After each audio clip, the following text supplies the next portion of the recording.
Bonjour, je m'appelle Maude Payan, puis je suis étudiante au baccalauréat en psychologie à l'Université Laval.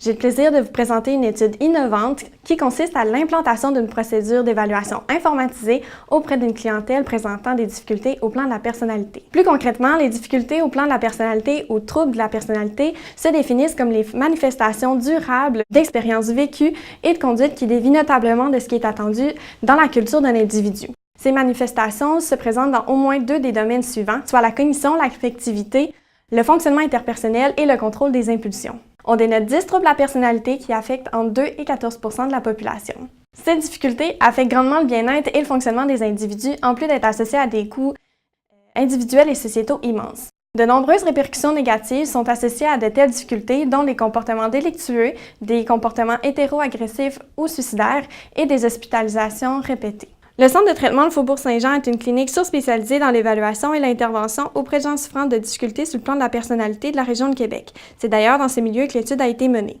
Confrontée à une clientèle toujours plus complexe et sévère, l'équipe a manifesté le besoin d'obtenir davantage d'informations sur les clients référés. Afin de répondre à ces besoins tout en respectant des contraintes pratiques et financières du milieu, une procédure d'évaluation informatisée par questionnaire valide a été introduite précédant l'évaluation clinique standard réalisée par les professionnels. Tous les clients référés à la clinique sont d'abord invités à compléter les questionnaires informatisés en présence d'un assistant de recherche qui peut répondre à leurs questions. Les questionnaires permettent donc une première collecte de données sur les symptômes, le fonctionnement social et les caractéristiques psychologiques. Voici un aperçu du questionnaire informatique que doivent compléter les individus référés au centre de traitement de Faubourg-Saint-Jean. Tout au long de la complétion, les réponses du répondant sont automatiquement enregistrées et compilées dans un rapport synthèse des résultats qui peuvent être consultés par les professionnels de la clinique avant qu'ils ne rencontrent le client. Ce rapport s'avère très utile pour cibler les difficultés à explorer plus en détail.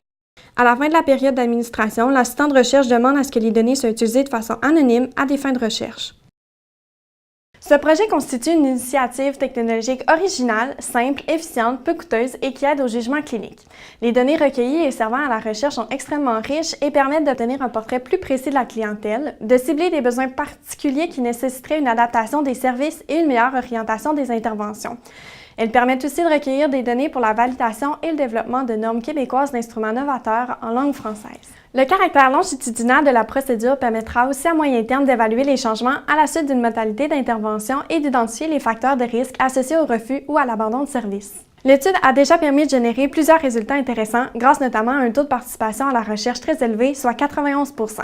Cette dernière a eu des retombées inespérées, notamment sur la diminution des délais d'attente pour accéder aux services d'évaluation. Il s'agit d'un projet ambitieux qui s'inscrit tout à fait dans un modèle de recherche clinique intégré au service ainsi que dans une visée de développement durable.